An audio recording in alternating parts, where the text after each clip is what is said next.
안녕하세요. 전현진입니다. 이번 시간에는 구조활동을 위한 기본 수행 원칙에 관련된 이야기를 해볼까 하는데, 어, 우리들은 현장에서 환자에 관련된 주된 업무를 수행하고 있습니다. 일반적으로 구조활동들은 우리의 업무가 아닐 수도 있겠죠. 그럼에도 우리가 구조활동에 관련된 일부분들은 이해를 해주어야 하고, 지식적으로도 어느 정도 학습해야 되는 이유는 그 구조활동들 자체도 환자를 위한 행위이기도 하면서 그 구조활동 중에 돼야 되는 평가와 처치 등이 있기도 하기 때문입니다. 그게 아니더라도 이 구조대원 간의 라포 형성, 신뢰 형성에 있어서도 매우 중요한 일일 수도 있는 거죠. 아무리 업무가 나눠져 있다가 하더라도 전반적으로 혹은 전체적으로 봤을 때 환자를 살리기 위한 처음부터 끝까지의 과정이거든요. 현장에서 이루어지는. 그렇기 때문에 여러분들이 관여를 해야 되는 상황이 있을 수도 있는 거고요. 아니면 반대로 여러분 응급처치를 하다가 구조대원들이 필요할 수도 있겠습니다. 그러면 그 구조대원이 필요한 사항에 대한 인지 정도는 여러분들이 기본적으로 알고 계셔야 되는 거고, 그게 아니더라도 앞서 말씀드렸던 것처럼 이 구조 활동부터 구급 활동까지는 모두 다 환자를 위한, 응급 환자를 위한 공공의 서비스라고 생각해 주시면 좋겠습니다. 지금 하는 내용들은 다 모두 병원 밖에서 이루어지는 일들이에요. 아시는 것처럼 병원 내에서 이루어지는 응급구조사에 관련된 업무와 이런 학습지는 없습니다. 있을 수가 없죠. 응급구조사라는 것은 현장에서 이루어지도록 만들어진 직업이니까요. 그렇다 보니까 이제 일본 같은 경우에는 간호사가 구급대원이 될 수는 없죠. 미국 같은 경우도 일정한 교육 수령하지 않은 사람들 같은 경우에는 뭐 내가 간호사라고 하더라도 파라메디로서 활동할 수는 없는 거죠.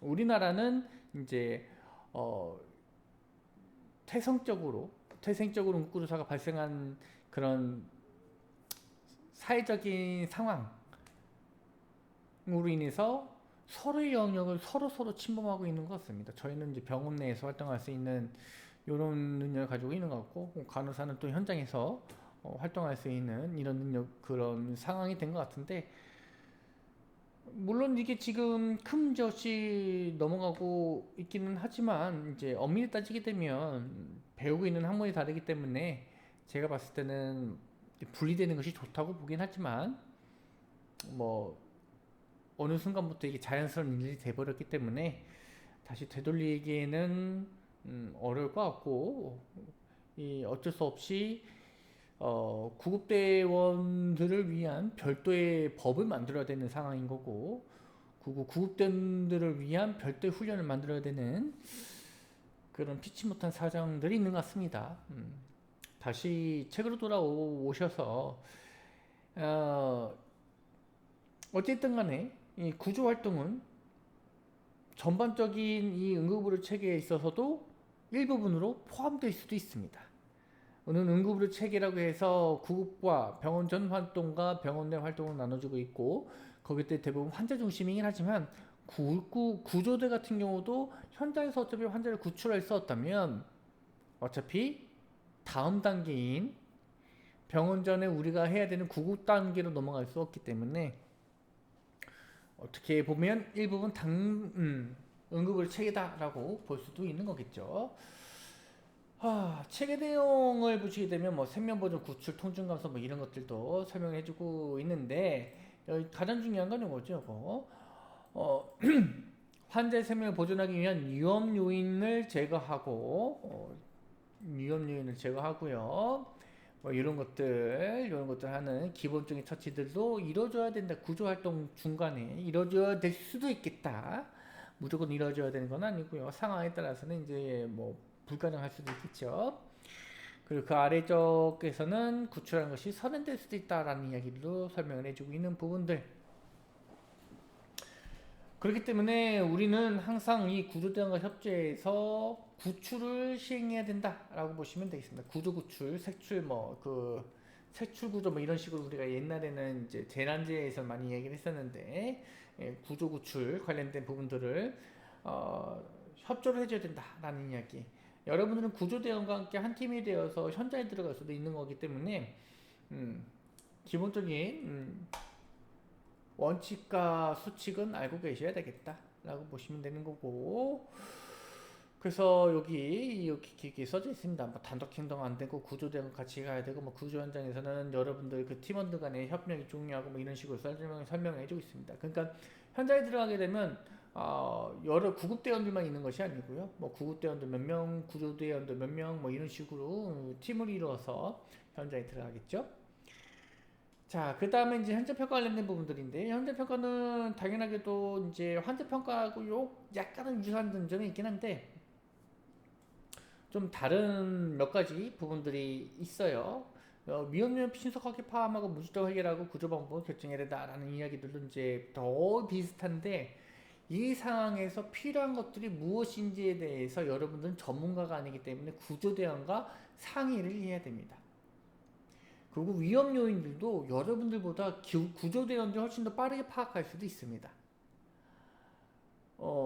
그러니까 이제 우리가 봤을 때는 워낙에 환자 중심이다 보니까 환자 주변에 있는 그 물건들이라든지 혹은 위험 요소들만 이제 파악할 수가 있는데, 구조대원분들 같은 경우에는 조금 폭넓게 볼 수도 있는 거겠죠. 상황에 따라서. 물론 이거는 개개인의 차이점이 있는 거고, 구급대원이라고 해서 구조대원보다 못할 일은 없고요. 반대로 구조대원이라고 해서 뭐 구급대원보다 항상 더 뛰어난 관찰력을 가지고 있는 것도 아니긴 하지만, 일반적으로 모든 것들이 그렇지만 일반적으로 대중적으로 혹은 보편적으로 생각을 해보게 되면 대부분 구조대원들이 조금 더 이런 상황들을 많이 겪어보셨으니까 상황 파악에 대해서는 더 뛰어난 감이 있겠다 라고 보시면 되는 거고, 그리고 그 아래 보시게 되면 이런 정보들 같은 경우는 다 우리가 그전에 했던 것들이고, 뭐 구조 과정이라든지 뭐 팀원 역할들이 있긴 한데, 이거는 표 같은 경우에는 그냥 시간을 딱 먼저 보시면 되고요. 원래 제가 수업을 하게 되면 그림이나 표에 대해서 되게 중점적으로 가르쳐 드리는 편이긴 한데, 이 총론 부분에서는 굳이 표와 일본 보셔야 되는 부분들이 있긴 하지만 표를 굳이 꼭 외우시려고 하실 필요는 없겠습니다. 그냥 가볍게 안에 있는 그 내용들을 구조화하고 단순화하는 표일 뿐이거든요. 책 안에 있는 내용을 안 읽으면 모를까? 어차피 읽을 거기 때문에 표는 이제 잠깐 이 총론 부분에서는 좀 넘어가 주셔도 괜찮을 것 같고, 저는 넘어갈 겁니다. 여러분들 충분히 보셔야 될 것 같고요. 그리고 이제 뭐 위험성 관련된 부분들 이런 것들도 쭉 써져 있는데, 그리고 우리가 보셔야 될 것 중에 하나가 뭐가 있냐면, 여기 지속적으로는 라는 말, 그래서 구조 방법의 때에 따라서는 맨 처음에 결정했던 거하고는 다르게 상황이 변했으니까 지속적으로 우리가 판단을 할 거니까, 계속 상황을 봤을 때 충분히 이 구조활동, 구조장비 혹은 구조인력으로 모든 환자를 다 구출할 수 있을 거라고 판단을 내렸는데, 구조활동을 하다 보니까 몇 가지의 문제점, 뭐 건물 붕괴를 하게 되면 원래 제조 기둥에서 하중을 받쳐줘야 되는데 그 하중을 받치지 못하고 점점점 무너져 내리고 있다라든가, 뭐 이런 것들이 이제 추가적으로 일어날 수 있겠다라고 보시면 되는 거고, 현장 평가에서 일반적으로 해야 되는 건 당연히 가장 먼저 중요하게 보셔야 될 것이 환자의 위치입니다. 환자가 존재하지 않는 곳에서 구조 활동할 이유는 없는 거잖아요, 그죠? 그래서 환자가 어디 있는지 한번 확인해 주셔야 되는 거고, 화재 발생 여부, 이거는 이제 대부분 그 도심 지역에 해당이 되겠죠. 물론 뭐 자연 환경에서도 화재로 인해서 일반인들이 갇히는 경우가 있겠지만, 대부분 이제 산불 같은 경우에는 정말 대형 산불이 아닌 이상은 사람이 갇히는 경우가 그렇게 많지는 않은 것 같습니다. 일반적으로 이 나무나 풀이라든 이런 식물들이 가지고 있는 수분 정도가 이런 건조한 대도시에 있는 혹은 도시에 있는 건축물 안에 있는 이런 그 매우 쉽게 발화되고 그 다음에 이제 그 발현되는 그 연기가 발생하는 유독물질이 발생하는 그런 상황들은 아니기 때문에 도시하고는 좀 다른 것 같습니다. 그리고 이제 차량이 있다면 차량과 관련된 부분들도 좀 물어보셔야 될 것 같고, 그 다음에 이제 환자 보호 장치 관련된 부분들도 이제 안전장치라고 보시면 되겠죠. 안전장치. 환자가 사고가 났다면 이 안전장치가 작동을 했는지 안 했는지 한번 확인을 해봐야 될 것 같고요. 차량 충돌이면은 어떻게 충돌당했는지, 차량 상태는 뭐 접목되어지는지 뭐 이런 것들도 뭐 이렇게 써져 있는데, 자꾸 차량 관련된 부분들만 써져 있어서 조금 애매하긴 한데, 어쨌든 간에 뭐 구조 물품인데 이건 보실 필요는 없고요. 우리에게 중요한 거는 그 각 상황에 맞춰서 어떤 구조 장비가 필요한가라는 것들입니다. 환자가 이제 추락했다. 뭐 산에 타시다가 한 3m 정도 이제 내려가셨는데 추락하셨는데, 헬기가 접근이 가능한지, 환자가 거동이 가능한지, 환자는 의식이 있는지, 우리는 접근할 때 똑같이 이 절벽을 타고 아래로 내려갈 건지, 아니면 그 밑에서부터 그냥 이 환자에게 접근할 수 있는 이런 길이 별도로 있는지도 한번 확인을 해봐야 될 것 같고, 그때 필요한 게 단순하게 이제 헬기 이송이라고 하게 된다면 이제 고정장치, 이제 들것에서는 뭐 바구니 들것 같은 것들이 필요할 수도 있는 거고요, 그죠? 그래서 이런 것도 좀 고민을 해보셔야 되는 거고, 그 외에 그냥 환자 어쩔 수 없이 지상 이동해야 된다, 산인데도 불구하고, 그러면 그때도 똑같이 환자 상태에 맞춰서 필요한 장비가 뭔지, 구조 장비는 뭐가 필요한지 이런 것들도 이제 들것을 가져가게 되면 워낙에 힘든 작업이기 때문에 단순 팔 힘으로만 환자를 그 하산시킬 수는 없거든요. 그렇기 때문에 이제 별도로 이제 어깨하고 이런 쪽에 결착시킬 수 있는 이런 장비들도 필요할 수도 있겠다라고 보시면 되는 거고, 그 다음에 그 아래 있는 거는 사고 발생 환자 수 이런 것도 있긴 한데, 이것들은 뭐 일반적으로 우리가 알고 있는 그 현재 평가 부분하고 동일하기 때문에 크게 뭐 이렇게 볼 필요는 없을 것 같고요. 그다음 추가 요인 위험 요소 같은 경우도 현장 평가 관련된 부분들. 그 다음에 이동 같은 경우도 손상 입은 환자 같은 경우 가능한 1시간 이내라고 해서 이제 골든 페리오드라는 말들이 있긴 한데, 이제 골든 페리오드는요 1시간이라는 말을 쓰고 있지는 않고요. 골든 옛날 개념이죠. 이게 1시간 이내라는 말은 골든 타임, 골든 아워라는 이야기를 많이 했던 옛날 이야기고요. 골든 페리오드는 뭐냐면 이제 환자마다 필요한 시간이 다르다라고 이야기를 하는 겁니다. 그러니까 때에 따라서 매우 중증 환자에게서 수술 치료가 필요하다고 판단이 내렸을 경우 그게 30분 이내라고 하게 되면 하프골드 타임이 적용돼야 되는 환자일 수도 있는 거고요. 상황에 따라서 한 2시간 정도까지는 이 환자가 버틸 수 있다. 그러면 이제 2시간까지 환자를 이제 수술방까지 올리면 되는 거예요. 이게 이제 골든 페리오드라는 개념입니다. 골든이 그 말 그대로 기간이거든요. 기간. 환자마다 적용되는 이 중증 치료를 받아야 되는 시간 자체가 좀 다르다라고 해서 이제 골든 타임에서 골든 페리오드라는 개념으로 변경이 됐다라고 보시면 되는 거고요.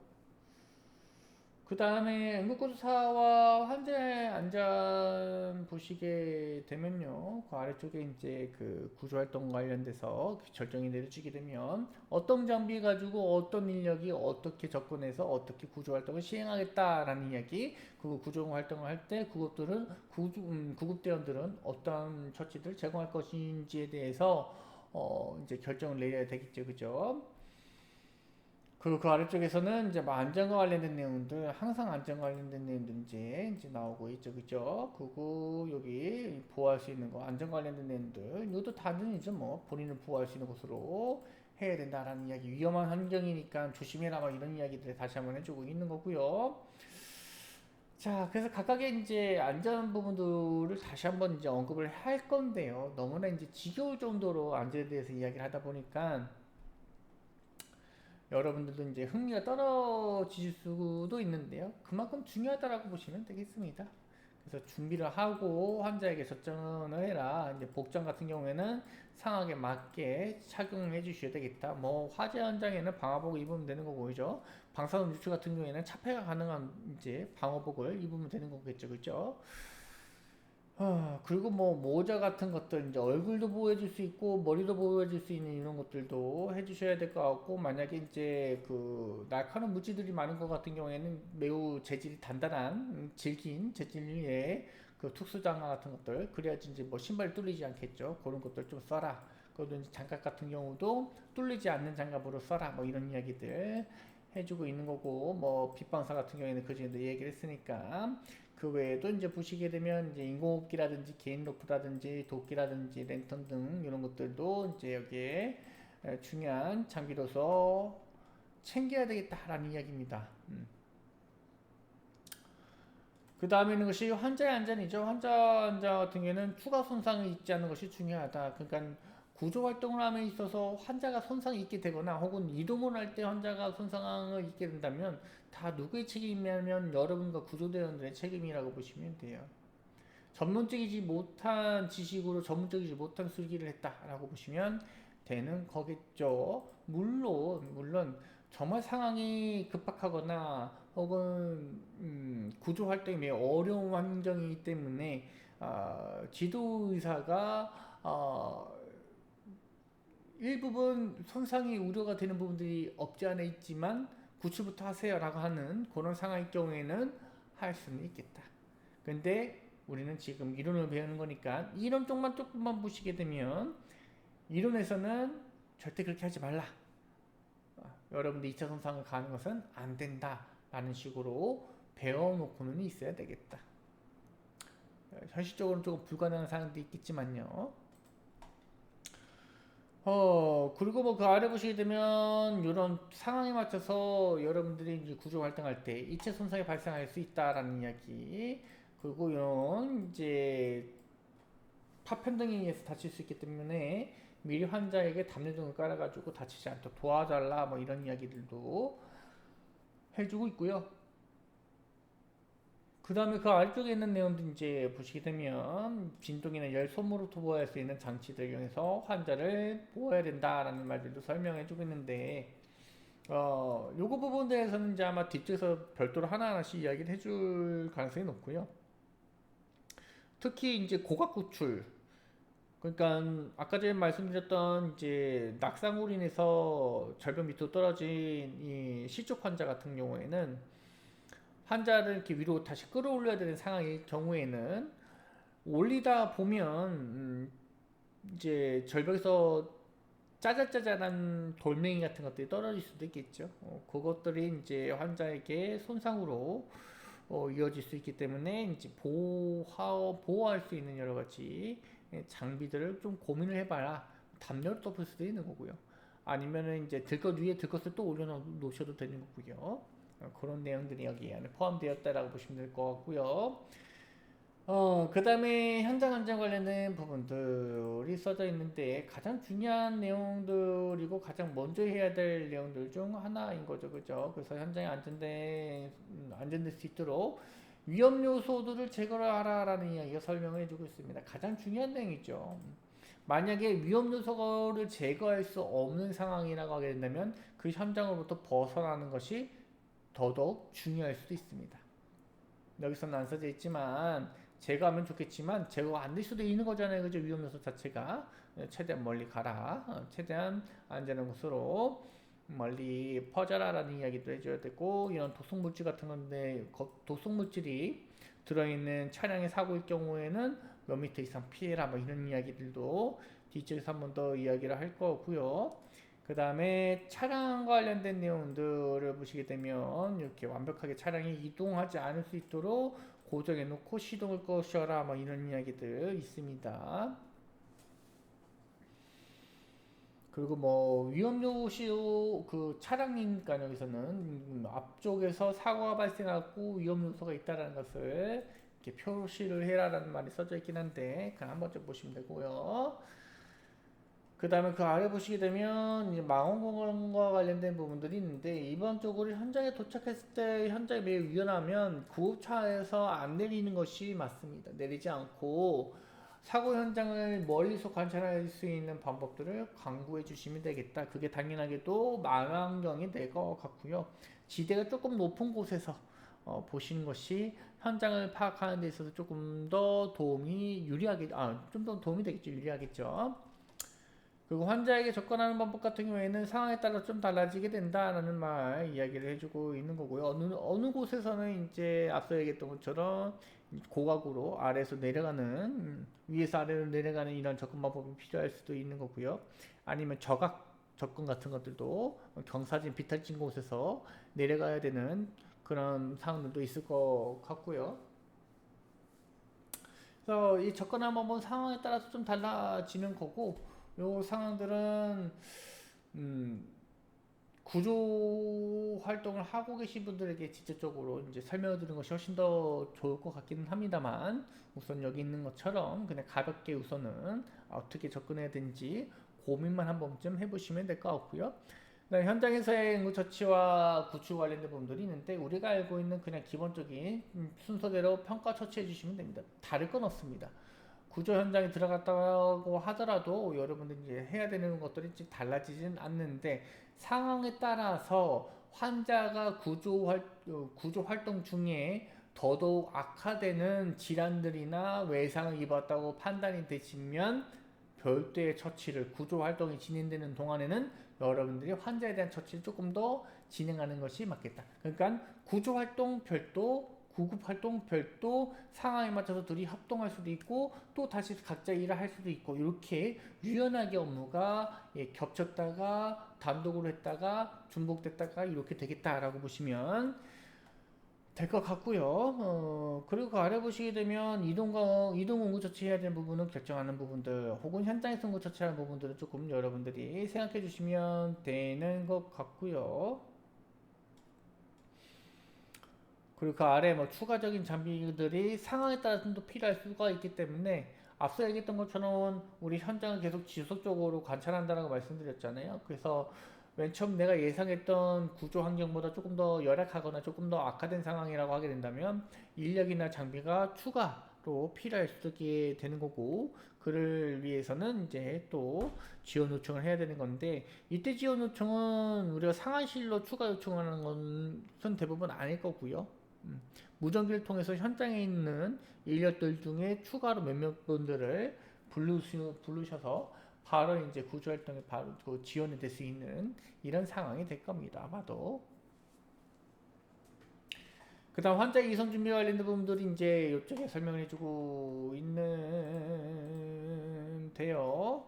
의료 제공을 위해서 환자 이송하는 전 단계라고 보시면 되는 거고, 여기에서 보시는 것처럼 응급처치 제공, 그 다음에 필요 의료 제공을 위해서 응급 환자 이송하는 전 단계라고 보시면 되는데, 여기에 필수적인 이제 고정 활동이나 처치 활동들을 하게 되는 거고, 특히 외상 환자 같은 경우에는 척추고조판, 긴 척추고조판 등을 이용하는 것이 필요할 수도 있겠다라는 이야기. 그리고 여기 같은 경우에는 이제 그 들것과 고정하여 간혹 환자의 돈받침 상황에 대비해야 된다라는 말들이 있긴 한데, 그 고정되지 않았을 경우에는 환자가 떨어질 수도 있고 아니면 들것 자체가 떨어질 수도 있겠다 라고 보시면 될 것 같고요. 그리고 이제 우리가 일반적으로 외상 환자가 아닌 상태에서는 이 환자 자체가 구급차 듣고 스트레처 카에 완벽하게 묶여버리게 되는데, 척추구조판과 같이 이제 환자에 더 한번 묶으셔야 되겠죠. 그죠? 이때는요. 그죠? 이제 구급차용 듣것 하고 다시 한번 또 묶어 주시거나 조금 더 심혈을 기울여 주셔야 되겠다는 이런 이야기라고 보시면 될 것 같고요. 그리고 그 아래 보시게 되면 이제 득에서 벗어나거나 떨어지는 경우 관련된, 아니면 여러분들의 폭행하는 뭐 이런 이야기들도 설명해 주고 있고요. 그 다음에 이제 환자 이송 관련된 부분들이 있는데, 여기서도 지속 관찰이란 말이 있습니다. 환자 이송 중에 구급차 내에서 구급차는 분명히 안전된 곳이니까 안전한 곳이라고 보시면 되는 거니까, 그 환경에서 환자에게 지속적인 처치를 제공해주기 위해서는 그 사전에 뭐가 필요하다, 평가가 필요하게 된다라고 보시면 되는데, 그래서 관찰이라고 보셔도 되고 평가라고 보셔도 되겠습니다. 그래서 환자의 상태가 지속적으로 변하게 되면 그 변화된 상태에 맞춰서 응급처치를 해주셔야 되는 거고요. 그 다음에 여기 보시게 되면 다리 쪽이 앞으로 가게 된다라는 이야기, 이제 원래 이게 정방향이긴 하죠. 그 다음에 머리 쪽 같은 경우에는 이렇게 환자의 지속적으로 상태 변화를 위해서, 상태 변화 확인을 위해서 관찰을 해야 된다라고 보시면 되는 거고, 그 다음에 환자가 구급차 안에 들어갈 때는 머리 쪽이 앞으로 가게 해서 들어가라 라는 이야기로 마무리 짓고 다음 시간에 이어서 진행하도록 하겠습니다.